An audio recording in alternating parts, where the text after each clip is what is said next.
everybody. In this video, I wanted to share with you the 8 books that I read in March, yes. And I'm gonna share with you how many stars I rated them, what they were about, and what my thoughts were on them, especially what I liked and disliked about the book. So let's get started with the first book that I read this month. Okay, this video was like 33 minutes and I couldn't make it any shorter, so I have broken it down into 2 parts. So right now you're watching part 1. The first book I read this month was called The Girl Who Drank the Moon by Kelly Barnhill. This book is a children's fictional chapter book, and so I read it to see if it would be a book I would consider reading with my student. I ended up really loving the book, but first, before I talk about that, let me share with you what it was about. So in this world, there is a group of people called the Protectorate, and they're basically like the government of this town. I kind of think of them as a sort of theocracy. And they have told everybody in this town that there is an evil witch who lives in the woods, and if they don't sacrifice a baby to this witch every single year, that she will come in and basically wreak havoc on their town. Like, bad things will happen. And so every month they take the youngest born child and leave the baby in the woods for the witch to do whatever she pleases with. And so at the very beginning of the book, we see that there is a little baby girl who has to be taken from her mother and abandoned in the woods. Her mother is not okay with this, and she ends up getting put in what is basically a psychiatric ward. They leave the little baby girl in the woods, and from there we pick up from the perspective of the witch, who is named Zan. Now, Zan is this wonderful character. She's a very good woman, kind of like your favorite grandma character that you could have. And she's aware that this town every single year is abandoning babies in the woods. And she doesn't know why, and she's never talked to them about it. But she does decide that she's going to make sure that these babies are safe. So every single year she makes this journey to that side of the town or of the woods, and takes that baby to a different town where the baby can then be adopted and raised in a different city and live a happy life. So she's actually been saving these kids from the people in the town this whole time. Well, the baby that's been abandoned at the very beginning of the story is a little girl, and Zan kind of quickly falls in love with this little girl, and feels a special bond with her, is very intrigued by the little girl's eyes, and you can tell she's already getting connected to this little child. Well, Zan has brought food with her and makes sure that she can feed the baby throughout her journey to the other towns. But as she runs out of food, what she's done in the past is feed babies the stars. Now, I don't know how this works. She's magical. So she just somehow takes the stars and feeds them to the baby. And as she's doing this one night, she accidentally ends up letting the little baby girl drink from the moon. And if you drink from the moon, you can become magical and have magical powers. And so Zan, the witch, realizes that she's made a mistake, and now this little baby girl has been enmagicked. And so she takes it upon herself to raise this little girl as her granddaughter. However, she quickly finds out that the little girl is much more powerful than she would have expected, and because she's a toddler or a very young little girl, she doesn't quite know how to control her powers. And so Zan casts a spell to keep the little girl, whose name is Luna, keep her powers from her until the day she turns 13. And Zan hopes that by that time, she would have been able to train Luna in how to use those powers correctly.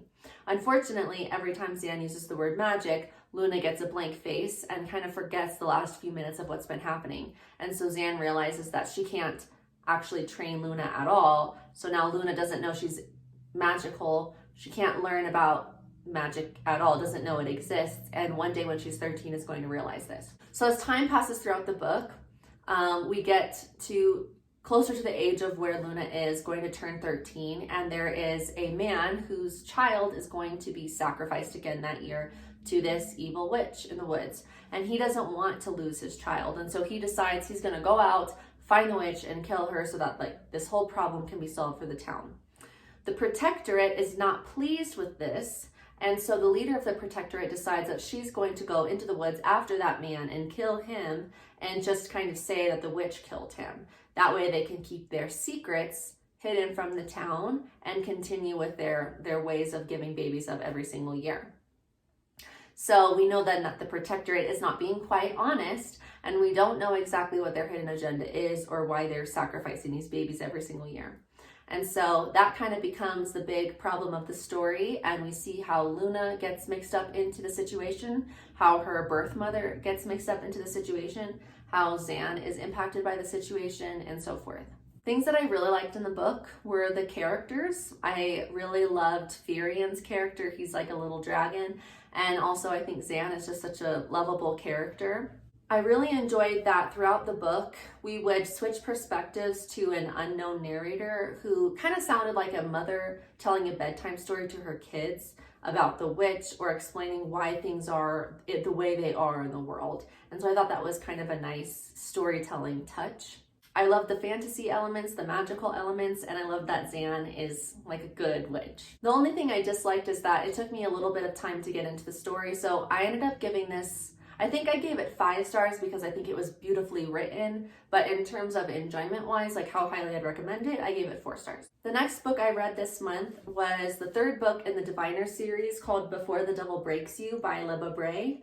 And I'm not going to talk about this book much because I don't want to spoil anything if you haven't read the other 2, but I would highly recommend the series. I think it's phenomenal. The King of Crows is still very much a problem in this book. He is kind of the overarching villain in every single book. However, every single book has its own unique problem, and the problem in this book is just that there are these ghosts that are kind of awakening and frightening the city and hurting other people and causing them to hurt other people as well. And so the diviners are trying to figure out why this is still happening and ultimately what they need to do to defeat the King of Crows. The 4th book in the series is the book I'm currently reading. It is called The King of Crows. And so you hear about his character throughout the book, and then we'll see how it resolves in this 4th book that I'm currently reading. The books are pretty long, but I love them so much. They're set in the 1920s, and I think it's just such a unique storyline. It has an ensemble cast, so there's a lot of different characters, and you get to read from all the different characters' points of view. There's romance. The LGBTQ community is supported very well throughout this book. Racial issues are addressed, and again, it has that historical element and that supernatural element. So I feel like there's a lot that this book has going for it, and I would really recommend it. It's been definitely one of my favorite series I've read. The 3rd book I read this month is called The Silence of the Girls by Pat Barker. The story is presented through the perspective of a young queen named Briseis. She is one of the queens of like a city, a Greek city. And at the very beginning of the book, the Trojans are attacking and battling the Greek men of the city, and ultimately end up beating them all, killing all of the Greeks, and then capturing all of the women and killing any boys. So the women and young girl children of the Greek women. And so Briseis ends up becoming the war prize to Achilles. Achilles, we've all heard of like the stories of Achilles. So this book is definitely based on Greek mythology.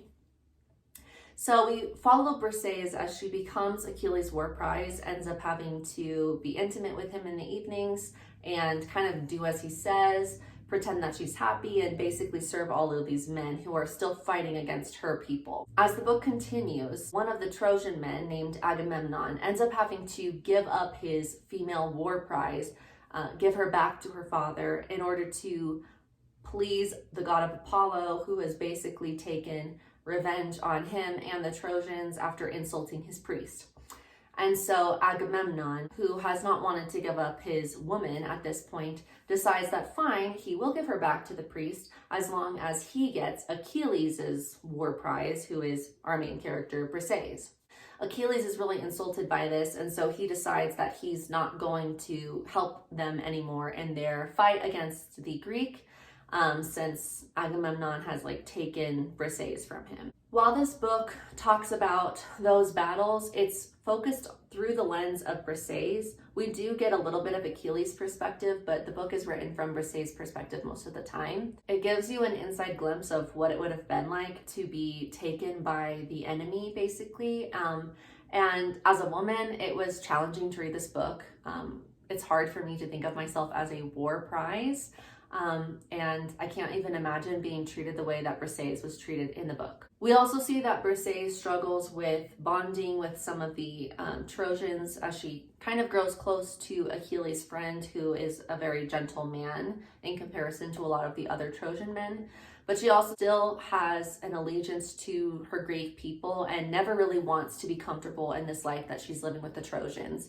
She dreams of escaping and getting back to the Greeks, but also knows that shortly after, the Trojans will still fight them, and she'll end up going back to the Trojans and maybe not even in as good of a position as she is currently with Achilles or with Agamemnon. What I really liked about this book was that it was based on Greek mythology. I'm a huge fan of Greek mythology, and so I always like reading stories like that. And I like that it focused on Bray's perspective and gave me a glimpse of what it might be like to be in her shoes. As a woman, it was definitely challenging for me to read at times, and I really felt disgusted with the men. I didn't really dislike anything about this book other than the way the men treated the women, and I guess the whole problem of the book, but that's the point. So I wouldn't dock any stars for that. So I did give this 5 stars, and I would recommend it. After that, I read a book called The X-Talk by author Rachel Lynn Solomon. The X-Talk is a romance comedy novel, and I saw my friend put it on her TBR. I decided that I would read it because I kind of needed a change of pace after reading such a heavy book. And I have mixed feelings on the book. The book features a young woman named Shay Goldstein who works for a radio company as a producer. So she produces a show and kind of gives directions to her hosts of the show, the people that are actually talking on the radio and interviewing people.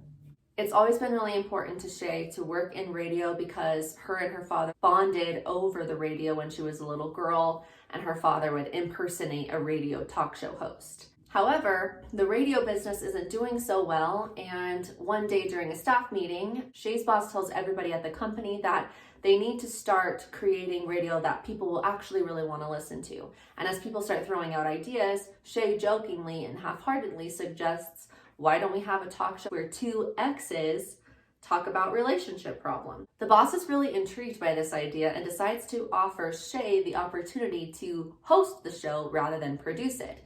But he wants her to host it with a guy at her work that she doesn't like very much, named Dominic Yoon. She views Dominic to be really arrogant and self-centered and doesn't really enjoy being around him. Now she has to host the show with him, pretending that they were once in a relationship. So not only is she working with someone she doesn't respect, but she's also having to lie to a lot of the people at the radio company that she works at, her family, her friends, and all of her listeners. Since this is a romance novel, obviously Dominic and Shay begin to develop feelings for each other, and that only adds another problem to the list of piling up problems, which is, how do we navigate these feelings we have for each other when we are supposed to be exes, and how long can we keep up this charade of pretending to have dated? Especially because people have already started questioning how believable it actually is. Things I liked about this story was that it was cute, it was an easy, fun read. Obviously, it's fun to listen to a romantic comedy book, and I tend to like the enemies to lovers trope that you find in romance novels. But things that I didn't like about this book so much were, I found there to be cheesy points that I was rolling my eyes and kind of wanting to fast forward through the book. I don't want to get into specific details, but there are some more intimate scenes between the 2 characters that I just found kind of gag-worthy. I felt like those scenes actually took away from the story and from the romance because I was just so over those overplayed tropes of it's never been like this before type things. I just want the books that I read to be believable and relatable, and I don't like it when books act like these characters are just like, oh my gosh, like I've never met a guy like him who can do this. It's like, ugh, like I'm over that. So I just didn't like that part of the book, or any of those parts of the book. I felt like they could have been written better in a way that I would have enjoyed more and respected more. And so because of that, I ended up giving this book 4 stars. Okay, so like I said, I broke this video up into 2 parts, so I will post the next part shortly. Thanks so much for watching, and I hope you find something you want to read soon. Bye.